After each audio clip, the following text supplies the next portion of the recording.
రాత్రి శ్రీలంక, పొద్దున్నే అమరావతి, సాయంత్రానికి ఢిల్లీ.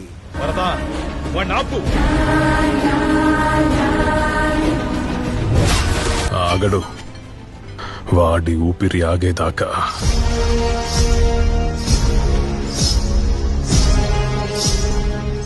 వీడు ఆగడు. ఇదే కదా అసలు డెడికేషన్ అంటే అంటూ సోషల్ మీడియాలో ప్రశంసల వర్షం కురిపిస్తున్న ఏపీ ప్రజలు. అసలు ఏం జరిగిందంటే, ఇండియా టీంపై ఉన్న అభిమానంతో శ్రీలంకలో జరిగిన ఇండియా వర్సెస్ పాకిస్తాన్ మ్యాచ్ చూడటానికి లోకేష్ గారు వెళ్లారు. మ్యాచ్ పూర్తయ్యేసరికి సమయం దాదాపు రాత్రి 10 గంటలు. కట్ చేస్తే మరుసటి ఉదయం ఎయిర్పోర్ట్ లో బిల్ గేట్స్ ను రిసీవ్ చేసుకోవడానికి తలుక్కున మెరిశారు. నైట్ క్రికెట్ మ్యాచ్ తెల్లారేసరికి తెల్ల చొక్కా వేసుకుని ఎయిర్పోర్ట్ చేశాడు. డెడికేషన్ మ్యాటర్ అంటూ పోస్ట్ చేసిన అభిమానికి స్పందిస్తూ, నేను కేవలం 3 గంటలే నిద్రపోయాను అంటూ రిప్లై ఇచ్చిన లోకేష్ అక్కడితో కథ ముగియలేదు.